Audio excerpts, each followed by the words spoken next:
Flashback. তো hello বন্ধুরা, চলে এসেছি নতুন একটা ব্লগে। আশা করি তোমরা খুবই ভালো আছো। সো আল্লাহর রহমতে আমিও খুবই ভালো আছি। তো আজকে আমরা যেতে চলেছি বসিরহাট, উত্তর 24 পরগনা। তো ওখানে আসছেন আমাদের ভাঙড়ের বিধায়ক প্রাণপ্রিয় ভাইজান নওশাদ সিদ্দিকী আসছে। তো চলো ওখানে গিয়ে কী হয় আপনাদেরকে দেখাবো। আর যারা কোনো সাবস্ক্রাইব করেনি সাবস্ক্রাইব করো। আর চলো ওখানে গিয়ে কী হয় আপনাদেরকে দেখাবো। তো ফুল ভিডিওটা দেখতে থাকো।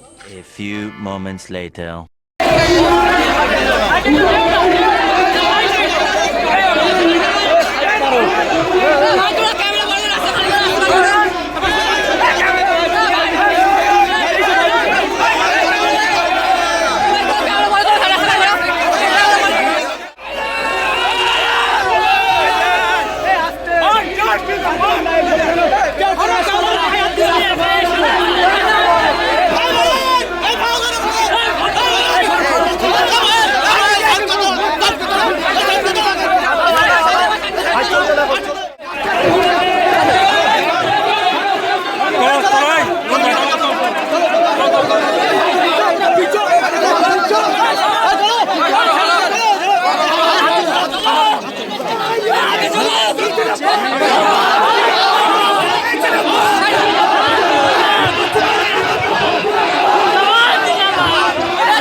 অনেকের সময় অনেকে হাত মিলেন, কিন্তু আজকে কেউ হাত মিলাবার দরকার নেই। ঠেলাঠেলি হয়ে কাদাতে আছে, গায়ে আপনিও কাদা পড়তে পারেন, আমিও বিপদে পড়তে পারি। আজকে কেউ হাত মিলাবেন না, ঠিক আছে? কেউ হাত মিলাবেন না। সব ভালো থাকবে মায়েরা, দোয়া করো, ঠিক আছে? একদম সব ভালো থাকবে সব। এবং এখানকার কর্মীরা আছেন। আরে বাবা মুখ্যমন্ত্রীকে বললো না যে গুজরাটের অনেক ব্যবসায়ী পশ্চিমবাংলায় ব্যবসা করছে, তাদেরকে আমরা নিরাপত্তা দিচ্ছি, তাদেরকে ব্যবসা করার সুযোগ দিচ্ছি। আমাদের শ্রমিকদের উপর যদি অত্যাচার হয় তাহলে গুজরাটে কিন্তু এদেরকে পাঠিয়ে দেবো। কেন বলবো না? কেন মারছে কাকে? আপনার আমার ভাইকে তো মারছে। কাকে? নওশাদকে মারছে। কাকে? দলিতকে মারছে। কাকে? মুসলমানকে। ওই জন্য এদের মুখে কথা নয়। আর ভোটের দিনে দেখবেন লাইনে এরা আগে যায়, সকালে সকালে স্নান করে গোসল করে লাইনে ভোট দিতে যায় এরাই। মুসলমান, নওশূদ্র, দলিত, আদিবাসী এরাই যায়। পিছিয়ে হতে যারা ভোটের মিটিং এরাই ভর্তি করে। এই 21শে জুলাই হবে দেখবেন ও করে ছুটছে কারা? এই সমাজের মানুষজন কবে কেন ফিরতে।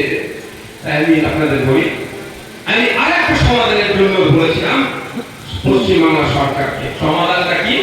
প্রতিটা রাজ্যে একটা করে অফিসার রাখা হোক পশ্চিমবাংলা সরকারের পক্ষ থেকে। এই উড়িষ্যাতে বাংলাদেশ মোদির যেন বইয়ের মাথায় সিঁদুর নাই, মোদির বইয়ের হাতে যেন টাকা নাই, মোদির ছেলে কোথা, মোদির মেয়ে কোথা, এই নিয়ে ব্যস্ত। আরে আন্দোলনটা ভাই কেন আমরা এই আইনের বিরোধিতা করছি এটাকে আমাদের জানা দরকার। সাবজেক্ট ছেড়ে অবজেক্ট নিয়ে টানা যায়। আগে জান দিয়ে দেবো, জীবন দিয়ে দেবো, ছাড়বো না। আরে কি ছাড়বি না? তখন আর বলতে পারছি না, বুঝতে পারছেন?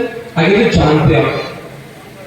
তার আগে আপনাদের বলি, এই ওয়াকফটা হিন্দু মুসলমানের লড়াই নয়, কিন্তু হিন্দু মুসলমানের লড়াই আমাদের মধ্যে ঢুকিয়ে দিচ্ছে কারা? তো ভাইয়া একটা কথা বলেছিল, ছোট ভাই কি বলবে যে লেগে থাক, ধরে থাক, পিছন দিকে একটা শুনে আসবে, টাকা করবে। আর আজকের দিনে দাঁড়িয়ে বলছি সত্যি আমি গর্বিত। যেখান দিয়ে যায় যে কোনো ধর্মের মানুষ, বর্ণের মানুষ যদি চোখে চোখে হয়ে যায়, ভাই কেমন আছে বা দাদা কেমন আছে হাত তালা, এটাই আমাদের বড় পাওনা। আপনারা যে ভালোবাসা দিয়ে আমাকে বরণ করছে, এই বৃষ্টির সময় মানুষ তো ঘরে বসে থাকবে, চা খাবে, পরিবারকে নিয়ে আড্ডা দিতে পারে, তা ছেড়ে এই বৃষ্টি মাথায় এসে উপস্থিত হয়েছে, এটাই আমার কাছে বড় জিনিস।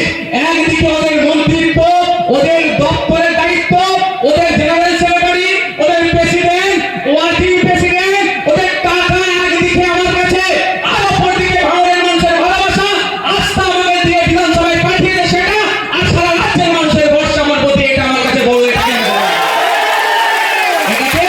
ওটা দিয়ে আমাকে হারাতে পারবে না। প্রচুর চেষ্টা হচ্ছে। এখন মাঝে মধ্যে সাংবাদিকরা জিজ্ঞাসা করে, এখন আপনাকে কিছু বলে? আমি বলি না, হাঁপিয়ে গেছি। আমি বলি ওরা হাঁপিয়ে গেছে। বন্ধু ব্যক্তি তো গোপনে গিয়ে আলোচনা করেছে, সেই বিষয়ে কথা বলবো না। অল্প কিছু অসুবিধা হচ্ছে। তিনজন যতই আসলে সেটাই করবে না কেন, পশ্চিমবাংলার হিন্দু মুসলমান নির্বিশেষে পুরো প্রস্তুতি নিয়েছে এই বিজেপি আর তৃণমূলকে বাংলা থেকে বিতাড়িত করবে। বাংলায় থাকার একটাই রাস্তা, বিজেপি তৃণমূল গোটা করে দাঙ্গা লাগাও, এছাড়াও দ্বিতীয় রাস্তা নাই। তাই হিন্দু মুসলমান নির্বিশেষে আমাদেরকে সজাগ থাকতে হবে, এদের ফাঁদে পা দেওয়া যাবে না, এদের বিরুদ্ধে ঐক্যবদ্ধ হয়ে লড়াই করতে হবে। হিন্দু মুসলমান ঐক্যবদ্ধ হয়ে এদের বিরুদ্ধে লড়াই করে বাংলা থেকে এদের গণতান্ত্রিক প্রক্রিয়ায় বিতাড়িত করে 250 টাকা ফর্ম ফিল আগের মতো করে, যাতে 1 টাকা ঘুষ না দিতে হয়। আপনার আমার ছেলে মেয়ে যাতে শিক্ষাকতা করতে পারে তার ব্যবস্থা করা।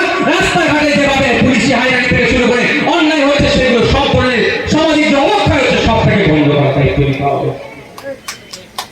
আমি আপনাদের এই আরেকটা পয়েন্ট বলছি, কেন এর বিরোধিতা আমরা করছি। এই আইনে বলা আছে ওয়ার্ক বাই ইউজার, এটাকে কি করা আছে, ইনভ্যালিড করে দিয়েছে, অবৈধ ঘোষণা করেছে। ওয়ার্ক বাই ইউজার যদি ডাইরেক্ট আমি ট্রান্সলেট করি, ব্যবহারকৃত বা ব্যবহার করতে করতে যেটা অফ হয়েছে। আর সহজ বোঝার জন্য যদি আমি বলি, এটা গ্রামে কি বলতো, এই মনে হচ্ছে এনার্জি লস হয়ে গেছে, শেষ করে দিচ্ছি।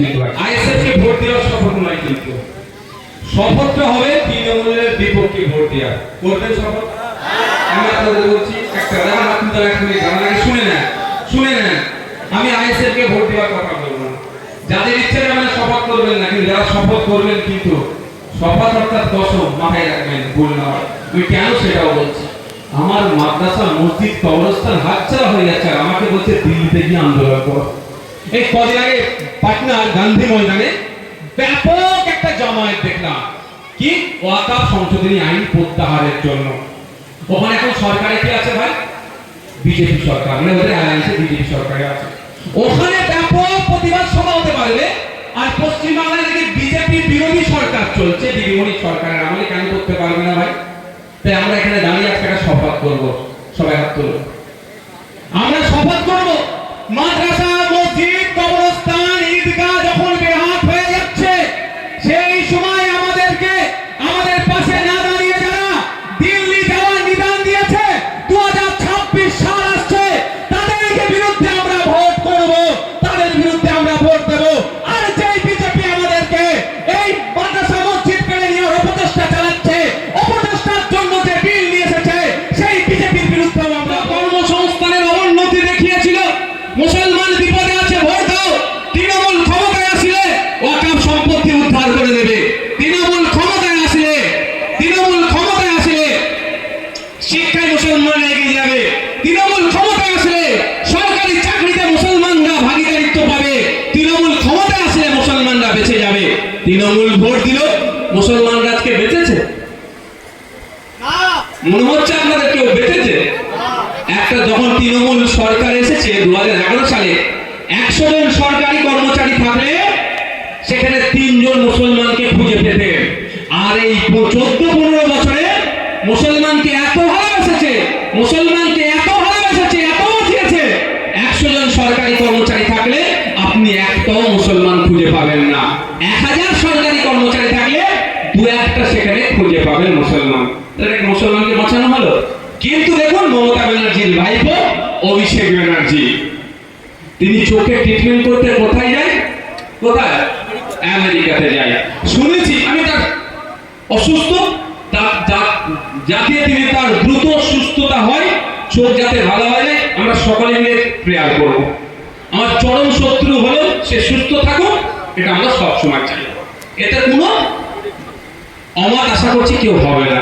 কিন্তু আমার প্রশ্ন তো গুটিকায় থেকে যাবে, আমার পাড়ার ছেলেটার অর্থের অভাবে চোখের ছানি কাটাতে পারছে না, আর মমতা ব্যানার্জির ভাইপো, যে মমতা ব্যানার্জি 2011 সালের আগে আপনাকে বাঁচাতে এসেছিল, আপনার চোখের ছানি অপারেশন করতে পারছেন না, আপনাকে বাঁচানোর নামে ভাইপো চলে যাচ্ছে আমেরিকাতে চোখের ট্রিটমেন্ট করতে।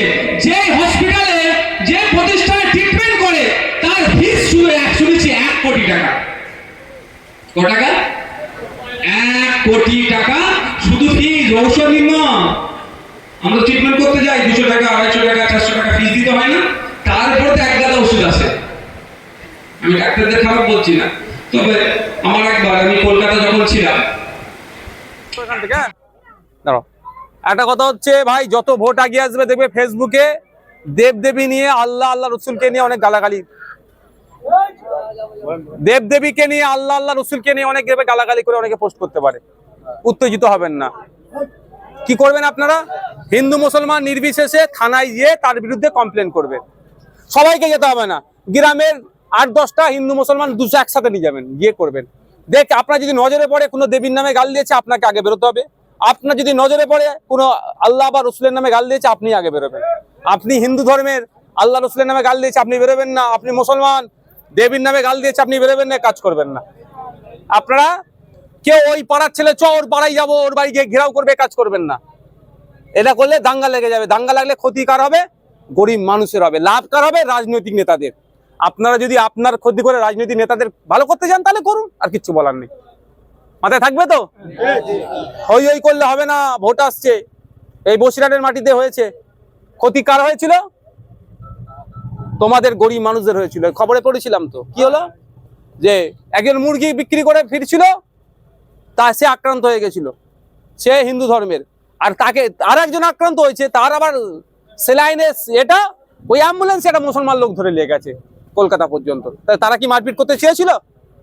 মারপিট করে কারা? রাজনৈতিক কারবারিরা। কিসের জন্য? ভোট তাদের বাড়ানোর জন্য। তুমি আমি কি রাজনৈতিক কারবারি নাকি? তোমার আমার কি লাভ হবে যদি এখানে দাঙ্গা হয়? দোকানটা 1 সপ্তাহ বন্ধ থাকবে। এই দোকান 1 সপ্তাহ বন্ধ থাকলে কার? নেতাদের লাভ হবে না তোমার লস হবে? নেতারা তো সন্ধ্যাবেলায় দেখবে কি বলতো, সে যায় বুঝে টিভির সামনে বসে বলবে এখানে এটা করা উচিত হয়নি, এটা উচিত হয়নি। যার ক্ষতি তার হচ্ছে, এটা মাথায় থাকবে। এটা রাখবেন মাথায় ভাই। উত্তেজনা ছড়ানোর চেষ্টা করবে কেউ করবেন না। পুলিশ ভাইদের সহযোগিতা নেবেন।